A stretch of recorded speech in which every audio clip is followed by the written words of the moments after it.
out of nowhere, like, oh wait, that is it's not like they're bringing in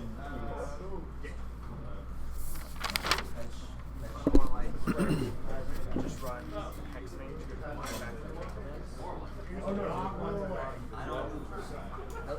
Seems awkward if you got a snipe actually.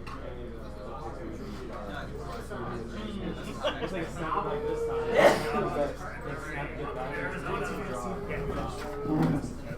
Dilute the mana base as much as possible. Okay, team, we are back after that worst draw 14 ever off a Grizzlebrand for Sneak and Show to beat, to lose to Burn. We have game 3 of Killian Minton on lands against Cody Cormlett on Goblins. And I did not spell his last name wrong because it starts with a G. We are game 3 here, Dave. All right. Who's on the draw? I mean, play. Honestly, couldn't tell you. Nice. I walked in halfway through game 2, decided this was going to be the match we were going to play.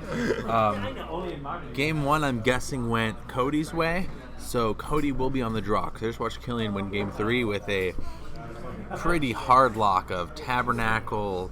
Ooh. It was Tabernacle, double Port, Glacial Chasm, double Maze of Ith, and there were 11 clue tokens in play from a Tireless Tracker. That is brutal. Tireless Tracker puts in work. But they are shuffling up for game 3. They have plenty of time. They will actually have an extra 2 or 3 minutes from this, so I will add that to the clock for them right now. This, I'll give them 17. There we go. Cool. For them, because they did have to move mid-match. No, I will let them know that they are good to go and that we gave them an extra 4 minutes. Cool. They don't want it to be that they're constantly getting over the UD every single time. So you can do that in low, and you're running more like a 4-4. More honest, you get it back. So with deck lists, this is Cody's. Okay. Fairly standard. He is playing the Big Bad Blood Moon in the board. It is just a 1-of, though. That is more than 0. That is more than 0. But you know, this actually is my lands deck, and as a lands player, 0 Blood Moons is the correct number for anyone to play. I'm looking here for Killian's sheet. I wrote it. Nice. And it is my list, so I should know it by now. Nice. He should have some number of Corrosive Grips and Tireless Trackers in the board. I would say all of them. So that'd be 4 Corrosive Grips, 3 Tireless Trackers. Tireless Tracker just puts in so much work in post-board games. Yeah. In lands, it just gives a huge angle of attack. So me not being really a lands player, what do you side out? Kelly and I were arguing about this. He really doesn't like Sylvan Libraries for some reason or another. The card's absolutely ridiculous. Yeah, I would figure that's a great card. I usually side out whatever utility land doesn't do anything. That makes sense. So, and then depending on what kind of hate you're thinking about, looking in Cody's list, he does not run surgical extractions. He's running 2 Tormod scripts, which is a pretty easy card to play around if you're a lands player. You just can't go in between turns, obviously, with an open. True. With all your stuff in your graveyard. So, like, you're punishing fires and your life from alone. You just want to end your turn. So would you say you're cutting, like, your thickets and a canopy here? No, your thickets and your canopies are how you save your life from alarms. Usually in a matchup like this, it would be, if you're looking to grind it out, then you cut your big cards. Honestly, you cut your life from alarms to go faster. In this matchup, though, he doesn't really need to go fast. He's not looking to race and push the button. There are ways he can just completely prison the Goblins player out fairly easy with Tabernacles. So we're with the Tabernacle. So I'd bring out, some number of crop rotations, some number of Grambles, and some number of life from Alomes, and you're just bringing in better cards. You're bringing in the Spear of Resistances and the Tireless Trackers, and Tireless Tracker just being so good in any post-board matchup. Okay. So he has Punishing Fire active, and he now has Exploration. Exploration active. Exploration being probably the most important card in any lands list. The Punishing Fire is just, or the Exploration is just so important because it allows you to mess with your opponent's development while still developing your own. Like playing one land a turn, which in these lands decks is the equivalent of one spell a turn, is just brutal. Getting up to that 2 number is really where you need to be at. So Killian loses the Maze of Ith, and then there's going to be a Mother of or a Matron. Goblin Matron going for more hasted goblins. So Cody's just going to try to kill him as effectively and as quick as possible. Is that a Ward Chief or Chieftain? That's the Chieftain. Okay, I don't recognize the new art. Yeah. So Killian's going to be aggressively dredging for Thespian Stages and Dark Depths at this point because Cody isn't really showing any form of disruption. He does have a Crop Rotation in his hand. So he just needs one of the 2 He just needs one pieces. of the 2. But he also has the Glacial Chasm, so just playing a Glacial Chasm, sacrificing a land, buys you so many turns, especially with that Exploration in play. Because next turn, Cody is showing 4 to 6 damage. You only take 2. Turn after that, you only take 4. So it really puts the Goblins player in a terrible situation, especially where they usually start playing into Tabernacle situations. Exactly. Where they want to make sure they can kill you in 1 turn, and then they just die. So Killian does have the Crop Rotation, so he could have double. Ooh, that's a problem. That's a good draw. There's the Blood Moon, and Killian does not have. There is no 3rd land, though. Oh, sorry. That's David. Oh, there's not enough people in here. Lols. They heard us. As the room is emptying out.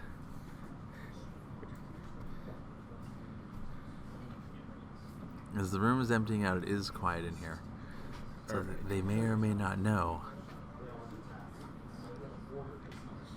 So, Cody's kind of thinking what to do here. Cody's super stuck on 2 mana. And Killian super needs to draw. Would you play another War Chief here, do you think? Or I mean, it's no, all he's going to do the Matron. Because the War Chief would allow next turn to be semi-explosive. Yeah. If he doesn't draw the land. I mean, his big plan is going to be to draw the land immediately. Yeah. So might as well thin out the deck 1 extra card. Yeah. I mean, drawing land doesn't end the game. He does have the Mox Diamond. If Cody was really playing into that, he would go get something to kill the Mox Diamond. True. So it would be Crater Maker. Would be the easiest way to do it, especially with his land situation. He just plays the Crater Maker, kills the Mox Diamond, and then Killian's left with nothing but mountains. Instead, Margor, Marshall. So he's just trying to go wide. They all have haste. That's going to be the fastest clock, I'm guessing. Yeah.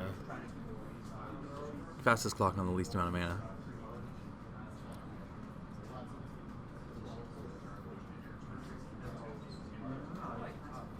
Here comes some Punishing Fire recursion. Killian's Chief down. He only attack for 1, take 0. Killian's doing creature control quite well. Needs to find a Crossing Grip. The Barbarian Ring's not bad. The Barbarian Ring is really good, and it would be good if there wasn't a grip or a Blood Moon looming in the distance. True. So if anything, Killian should continue shooting creatures and tapping. Like, he could go hard mana denial plan right here. Can grab the Barb Ring. 1, 2, there you go. A lot of lands. He has Barbering and recurring Punishing Fires now. So the creatures are relatively controlled. He does also have that port, so Cody's gonna need 2 lands. If he ports. There it is. There we go. So he is going to port him off of it. Does not draw a land. Vile's not horrible. Vile is good, but Vile does not stop. Vile does not stop, or does not cast Blood Moons. Correct.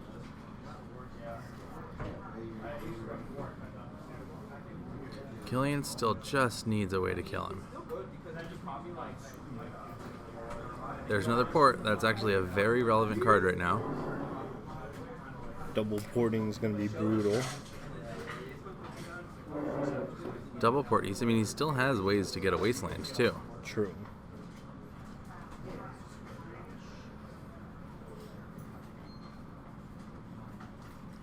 He has ways to get a Wasteland. He has ways to get a Tabernacle. He has ways to get a combo piece.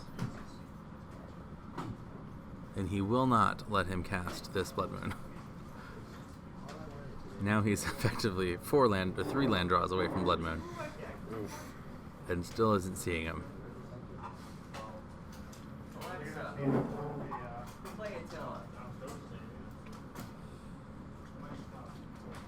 Killian tanking. He could shoot the matron. He could go dome. Might as well take care of the creatures. No, he's just gonna start getting there. Getting in the dome. I mean, getting someone under 20 is the magic True. number. True. Still no.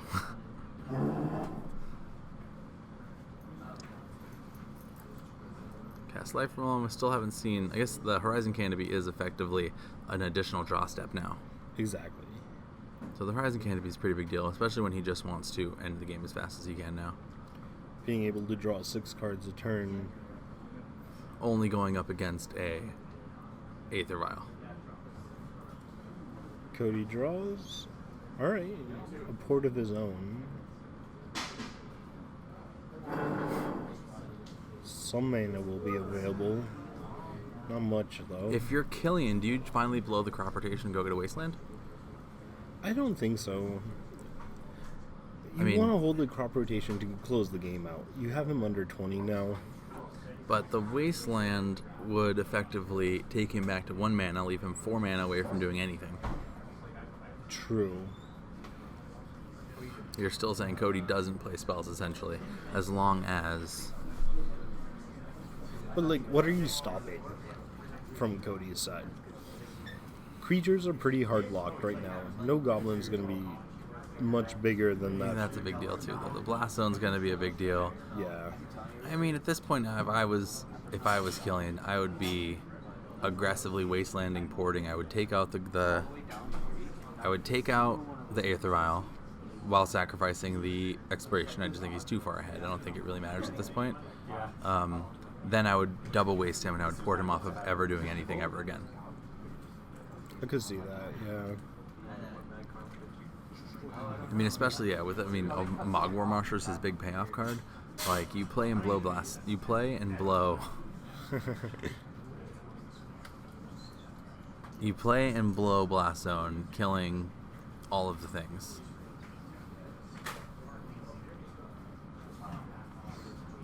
See, now it's just kind of the thing where Cody's starting to get things on the board.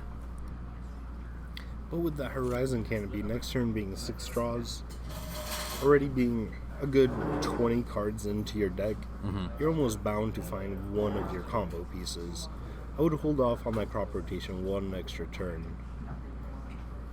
And the longer you hold it, the better it's going to get.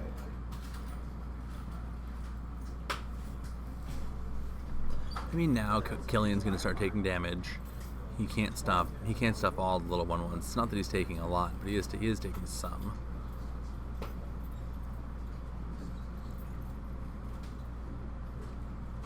As opposed to just being completely locked out of the game forever. True. Which is where I think I would leave it. Like, a guy being able to cast 1 mana spells off of a vial is fine, but a guy being able to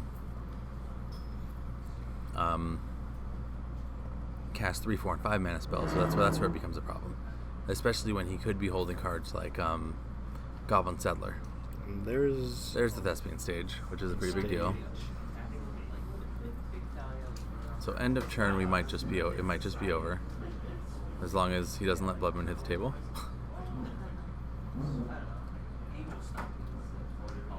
wood to rotate. There's rotate for the Dark Depths, I'm guessing, to get the Dark Depths in play. Yep. I mean, I guess even him tapping out for the Blood Moon, it doesn't matter at this point because you just make the 20/20 in response. True. So then it's what can be on that Goblin Settler, or what can be on the under the vial that stops you from winning. Stink Scourger. So he should cast Life from Alone because he needs to. I mean, he is tapping the ports, which I think is always a safer way to do things.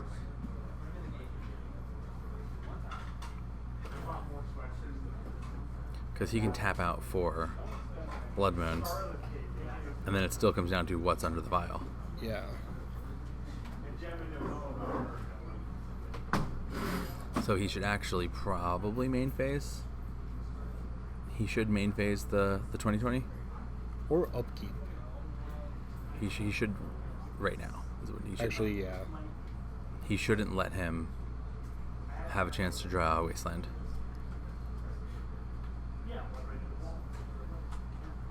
Then he's not going to port him. So, I mean, it could just be he needed to do it before Goblin Settler. Yeah. And Stink Scourger, the draw. But Very Stink Scourger doesn't do it. I mean, I don't think he has it, so that's fine. I mean, he just taps out for Blood Moon. And Killian makes 20/20 in response. That should be the end of the game.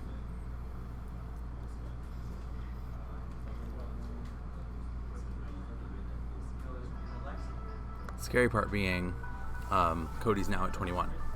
Exactly. It's going to be 2 turns to do anything. I mean, he can't just bring a... So he's looking for the Stink Scourger. It's in hand. Is it in hand? It's in hand. Then it doesn't do any good. Then the game is effectively over. Especially now with the tapped vial. I mean, I still think the best play is casting the Blood Moon and hoping it's good enough. The 20/20 will be made. He will tap and buy back a Punishing Fire. He then should cast it and kill you. Because he puts you up to 22. Yeah.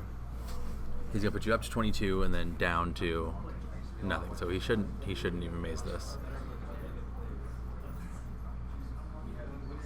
Because you could use that land too. True. To do the Punishing Fire this turn. So he's got 63 cards in his hand. I don't think any of them actually matter. There's the Blood Moon.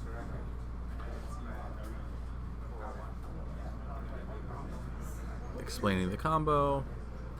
Making the 20/20. He needs to also bring back the Punishing Fire before it resolves.